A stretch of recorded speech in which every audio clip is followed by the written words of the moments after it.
Olá, sou Paulo Eduardo e nós estamos chegando para mais um estudo aqui no canal Minuto Missionário. Seja bem-vindo, muito obrigado pela sua companhia, muito obrigado por já estar aí do outro lado. É sempre um prazer ter você conosco, é sempre um prazer a sua companhia, que Deus esteja abençoando grandemente a sua vida. Eu fico feliz em saber que você mais uma vez acessou o canal Minuto Missionário, chegou até aqui para juntos estudarmos a Bíblia como fazemos todos os dias, às 6 horas da manhã. Estamos aqui desde 6 horas, né? Não sei exatamente agora que horas você está me assistindo, mas eu já estou por aqui. Quero te convidar agora a me acompanhar em mais um estudo. Vamos juntos. Hoje nós vamos seguindo aqui no capítulo 16 de Atos. Vamos ler os versículos 22, 23 e 37. Diz assim a palavra de Deus. Levantou-se a multidão unida contra eles, os pretores, rasgando-lhes as vestes, mandaram açoitá-los com varas. E depois de lhes darem muitos açoites, o lançaram no cárcere, ordenando ao carcereiro que os guardasse com toda a segurança.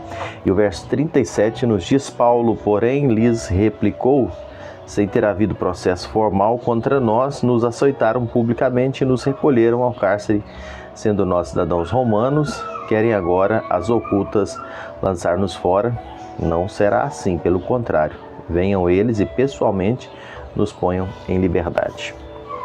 Paulo e Silas, eles foram açoitados injustamente, ali pregando o evangelho em Filipos. Nós estamos falando da igreja em Filipos nascendo, mas nascendo sobre uma situação muito difícil, né? Sobre circunstâncias hostis. Paulo e Silas haviam sido presos injustamente, como nós acabamos de ler aqui.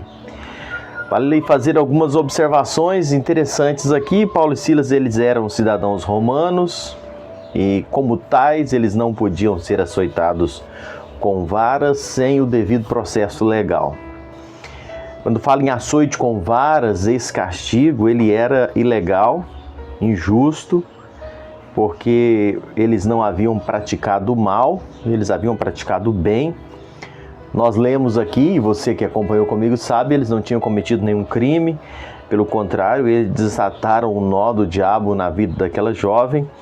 E essa jovem estava presa, essa jovem estava presa, não num cipó, não na vara, mas a gente poderia utilizar a expressão no cipó da feitiçaria, presa por Satanás. O que Paulo e Silas fez foi, através do poder de Deus, trazer liberdade para aquela vida. O açoite com varas era um castigo típico romano.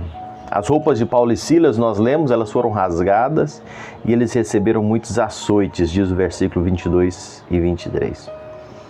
Se você é leitor da Bíblia, você sabe que Paulo foi fustigado com vara 3 vezes. Ele diz isso lá em 2 Coríntios, capítulo 11, versículo 25. Esse fustigado com varas era uma das formas mais desumanas e brutais de castigos físicos. A pessoa era maltratada em praça pública e as suas costas ficavam em carne viva.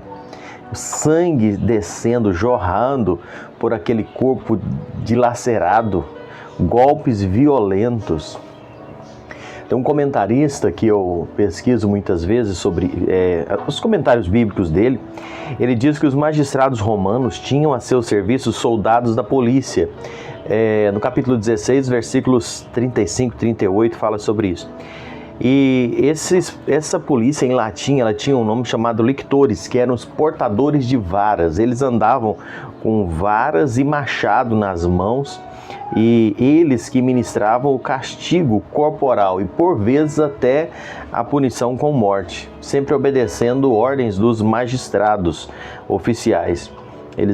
Esses oficiais, então, o que eles fizeram? Rasgaram a roupa de Paulo e Silas e espancaram eles com essas faces, que eram essas varas que eles usavam para castigar os malfeitores. Esse sofrimento de Paulo e Silas, como nós falamos, não por praticarem o mal, mas por praticarem o bem, de forma ilegal e de forma injusta. A vida cristã, por vezes, coloca situações assim. A vida cristã, por vezes, coloca diante de nós momentos desafiadores. A pessoa sofrer sem entender, sem ter feito nada errado. O que Paulo e Silas tinham feito de errado? Nós lemos aqui.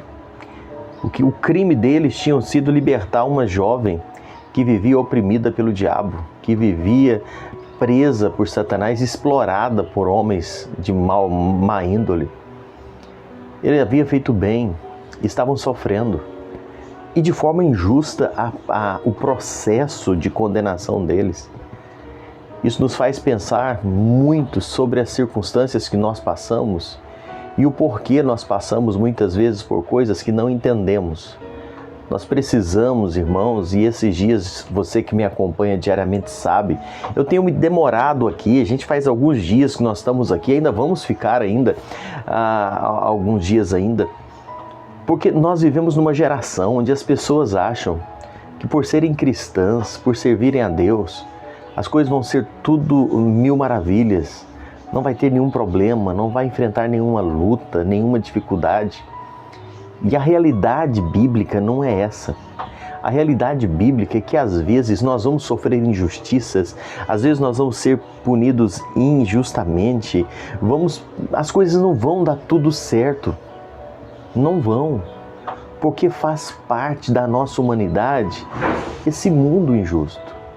Mas uma coisa nós precisamos lembrar, nós precisamos ter sempre em mente: Deus sabe todas as coisas, Deus conhece os porquês, Deus tem os seus planos. O sofrimento de Paulo e Silas ali, parecendo injusto, estava dentro de um plano e um propósito divino. Deus tinha um plano muito maior. E a priori poderia parecer uma injustiça, mas Deus lá na frente trouxe tudo às claras, o porquê eles passavam aquilo. O que cabe a nós, enquanto homens e mulheres confiamos em Deus, é descansar nessa soberania divina. É descansar no controle absoluto de Deus em todas as coisas, sabendo que Deus trabalha para o bem, que Deus trabalha dentro dos seus propósitos, e nós precisamos unicamente estar no centro da vontade dEle e descansar. Por vezes poderemos ser injustiçados, por vezes poderemos padecer dores, mas se as nossas vidas estão no centro da vontade de Deus, podemos descansar que todas as coisas cooperam para o bem. Pensa nisso, acalma o seu coração. Se talvez você olha hoje na sua vida situações que você não entende o porquê, você está sendo injustiçado, humilhado, perseguido, descansa, confia no Senhor. Você às vezes não vai entender, mas Deus tem seus planos e os planos de Deus são sempre os melhores. Que Deus te abençoe.